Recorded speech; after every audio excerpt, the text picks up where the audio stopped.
श्री शिव महापुराण सप्तमी वायव्य संहिता पूर्वखंड अथाष्टादशोऽध्यायः। दक्ष के शिव से द्वेष का कारण। ऋषि बोले, पूर्व काल में दक्ष की पुत्री सती देवी दक्ष से उत्पन्न हुए अपने शरीर का त्याग कर किस तरह हिमालय पत्नी मेना में जन्म लेकर हिमालय की पुत्री हुई। महात्मा दक्ष ने रुद्र की निंदा क्यों की और उसमें क्या कारण था जिससे रुद्रदेव को निंदित होना पड़ा। शिवजी के शाप के कारण चाक्षुष मनवंतर में दक्ष की पुनः उत्पत्ति कैसे हुई। हे वायुदेव, यह सब बताइए। वायुदेव बोले, सुनिए। अत्यंत तुच्छ स्वभाव वाले दक्ष पाप एवं प्रमाद के कारण जिस तरह जगत के देवताओं को निंदित कर कलंक के भागी बने, उन सभी कथाओं को मैं आप लोगों से कह रहा हूँ। पूर्व समय में कभी शिवजी के दर्शन के लिए देवता, असुर, सिद्ध एवं महर्षिगण हिमालय के शिखर पर गए। हे द्विज श्रेष्ठों, वहाँ दिव्य आसन पर विराजमान शंकर एवं देवी ने उन देवता आदि को दर्शन दिया। उस समय देवताओं के साथ दक्ष भी अपनी पुत्री सती तथा जामाता शंकर को देखने के लिए गए हुए थे। उस समय देवी के साथ स्थित भगवान सदाशिव अपनी स्वरूप महिमा में निमग्न होने के कारण लोक व्यवहार में अनासक्त होने से आए हुए पितृतुल्य श्वशुर दक्ष का देवताओं की अपेक्षा विशेष आदर करना चाहिए, इस बात का तनिक भी स्मरण न कर सके। भगवान सदाशिव तथा सती की परम महिमा से अपरिचित तथा सती देवी को केवल पुत्री समझने वाले दक्ष इसी कारण सती से द्वेष करने लगे। इसी वैर भाव के कारण तथा दुर्भाग्य से प्रेरित हुए यज्ञ दीक्षित दक्ष ने द्वेषवश न केवल शिवजी को अपितु अपनी पुत्री को भी यज्ञ में आमंत्रित नहीं किया। जितने भी अन्य जामाता थे उन सभी को बुलाकर दक्ष ने पृथक पृथक उनका अत्यधिक सत्कार किया। तब नारद जी के मुख से अपने पिता के यज्ञ में उन सभी को गया हुआ सुनकर रुद्राणी भी रुद्रदेव को सूचित कर पिता के भवन जाने लगीं। उनकी यात्रा के लिए आया हुआ जो विमान था वह चारों ओर खिड़कियों वाला, सभी प्रकार के लक्षणों से समन्वित, सुखपूर्वक आरोहण के लिए अतीव योग्य, मन को मोहित करने वाला, सर्वोत्तम, तप्त स्वर्ण के समान देदीप्यमान, विचित्र रत्नों से परिष्कृत, मोतियों से युक्त, वितान से सुशोभित, मालाओं से अलंकृत, विचित्र तप्त स्वर्ण जैसी कांति वाली खूंटियों से युक्त, सैकड़ों रत्न जटित स्तंभों से आवृत, हीरे से निर्मित सीढ़ियों वाला, मूंगों के तोरण से सुशोभित स्तंभ वाला, बिछे हुए पुष्पों से युक्त, विचित्र रत्नों के आसन से शोभायमान, हीरे की जालियों वाला, दोष रहित मणियों से निर्मित फर्श वाला था, जिसमें मणि में मनोहर दंड लगा था और जो महावृषभ के चिन्ह से अंकित था।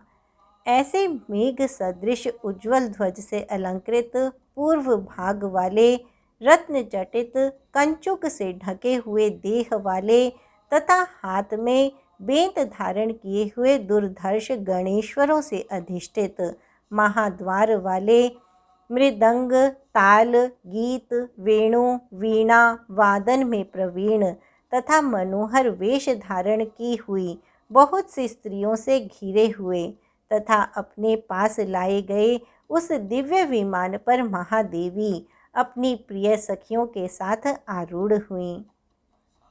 उस समय दो सुंदर रुद्र कन्याएं हीरे से जटित दंड वाले दो मनोहर चामर हाथों में लेकर उनके दोनों ओर से डुला रही थीं। उस समय दोनों चामरों के मध्य देवी का मुखमंडल इस प्रकार शोभायमान होने लगा जैसे परस्पर लड़ते हुए दो हंसों के मध्य कमल सुशोभित हो रहा हो। सुमालिनी ने प्रेम से परिपूर्ण होकर भगवती सती के शिरोभाग में चंद्र के समान मन को मुग्ध करने वाले छत्र को लगाया। वह मोती की झालरों से सुसज्जित था।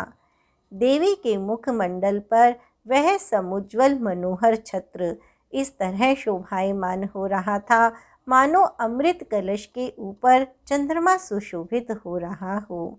देवी सती के सम्मुख बैठी मंद मुस्कान करती हुई शुभावती पासे के खेल द्वारा सती देवी का मनोविनोद कर रही थी।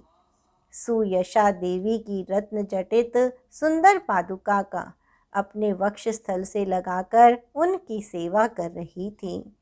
स्वर्ण के समान अंग वाली कोई दूसरी सखी हाथ में उज्जवल दर्पण धारण की हुई थी। किसी सखी ने ताल वृंत धारण कर रखा था तो कोई पानदान लिए हुए थी। एक सुंदरी ने हाथ में मनोहर क्रीड़ा शुक धारण कर रखा था। कोई मन को मुग्ध करने वाले सुगंधित पुष्प तथा कोई कमल नयना स्त्री आभूषणों की पेटी लिए हुए थी। किसी के हाथ में सुगंधित आलेप, उत्तम फूल एवं सुंदर अंजन था। इसी तरह अन्यान्य दासियां उन महादेवी को चारों ओर से घेरकर अपने अपने अनुकूल कार्यों में लगकर उनकी सेवा कर रही थीं। वे परमेश्वरी उनके बीच में इस तरह अत्यधिक सुशोभित हो रही थी जिस तरह तारों के समूह के मध्य में शरतकालीन चंद्र रेखा सुशोभित होती है। इसके पश्चात शंख ध्वनि के होते ही महान ध्वनि करने वाले प्रस्थान के सूचक नगाड़े बज उठे। ताल और स्वर से समन्वित दूसरे भी सुमधुर बाजे और बिना आघात के सैकड़ों काहल नामक बाजे भी बजने लगे। उस समय महादेव के समान अमित तेजस्वी 1800 गणेशों के समूह अस्त्र शस्त्र से युक्त हो उनके आगे चलने लगे। उन गणों के मध्य में बैल पर सवार देव वंदित श्रीमान गणपति सोमनंदी हाथी पर आरूढ़ देवगुरु बृहस्पति के समान चलने लगे। उस समय आकाश में कानों को सुख देने वाले देवगणों के नगाड़े बजने लगे। सभी मुनिगण नाचने लगे। सिद्ध और योगी हर्षित हो उठे एवं बादल वितान के ऊपर पुष्प वृष्टि करने लगे। मार्ग में अनेक देवताओं तथा अन्य लोगों से मिलती हुई वे महेश्वरी थोड़ी देर में अपने पिता दक्ष के घर पहुंच गईं।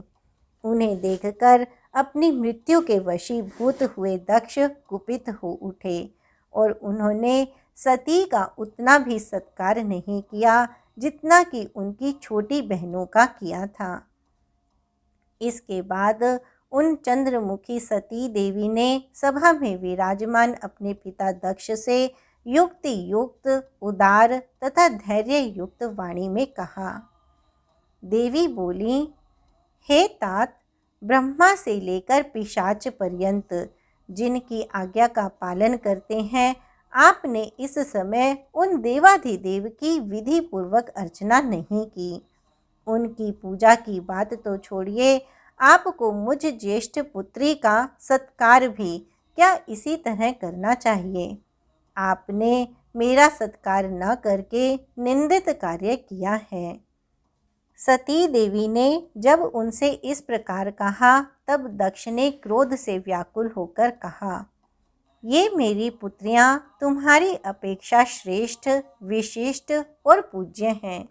इनके जो पति हैं वे भी मेरे लिए अत्यंत माननीय हैं और वे सभी तुम्हारे पति त्रिनेत्र शिव से गुणों में बहुत अधिक हैं।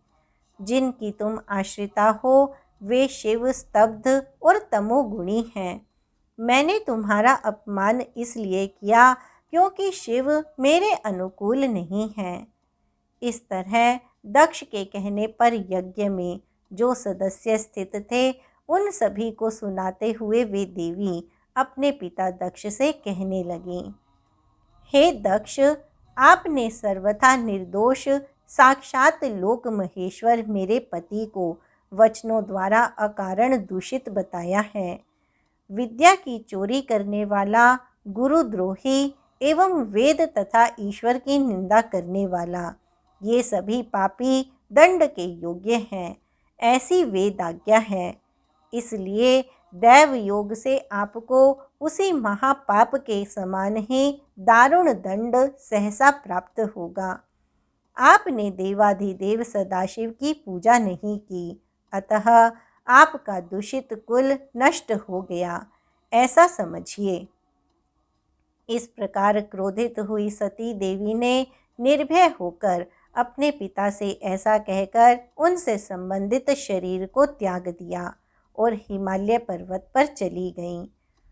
पुण्य फलों की समृद्धि वाले श्रीमान पर्वत श्रेष्ठ हिमालय ने उन भगवती की प्राप्ति के लिए सुदीर्घ काल पर्यंत दुष्कर तप किया था।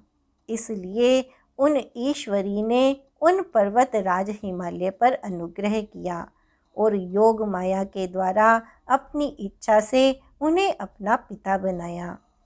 जिस समय सती भय से व्याकुल दक्ष की निंदा करके गईं, उसी समय मंत्र तिरोहित हो गए और वह यज्ञ विनष्ट हो गया। शिवजी ने देवी के गमन का समाचार सुनकर दक्ष तथा ऋषियों पर अत्यधिक क्रोध किया और उन्हें शाप दे दिया। हे दक्ष, आपने मेरे कारण दोष रहित सती का अपमान किया और पतियों सहित अपनी अन्य सभी पुत्रियों का सत्कार किया, अतः आपके ये सभी अयोनिज जामाता वैवस्वत मनवंतर में ब्रह्मा जी के द्वारा प्रवर्तित यज्ञों में उत्पन्न होंगे और आप चाक्षुष मनवंतर में प्राचीन बरही के पुत्र तथा प्रेचेताओं के पुत्र होकर मनुष्यों के राजा बनेंगे। हे दुर्मते, मैं उस समय आपके धर्म, अर्थ, काम से युक्त कार्यों में बारंबार विघ्न डालूंगा। जिस समय अमित तेजस्वी रुद्र ने दक्ष के प्रति ऐसा कहा, उसी समय दुखी दक्ष ब्रह्मदेव से उत्पन्न अपने देह का त्याग कर पृथ्वी पर गिर पड़े। इसके पश्चात वही प्राचेतस दक्ष चाक्षुष मनवंतर में प्राचेतस नाम से प्रचेताओं के पुत्र और प्राचीन बरही के पुत्र के रूप में पृथ्वी पर उत्पन्न हुए। वे भृगु आदि महर्षि भी वैवस्वत मनवंतर के ब्रह्मा जी के यज्ञ में वरुण के पुत्र के रूप में उत्पन्न हुए। तब वैवस्वत मनवंतर में उन दुरात्मा दक्ष के धर्मार्थ प्रवृत्त होने पर महादेव ने विघ्न किया। इति श्री शिव महापुराणे सप्तम्यां वायवीय संहितायां पूर्वखंडे सती देह त्यागो नामाष्टादशोऽध्यायः। इस प्रकार श्री शिव महापुराण के अंतर्गत 7वीं वायवीय संहिता के पूर्व खंड में सती देह त्याग नामक 18वां अध्याय पूर्ण हुआ।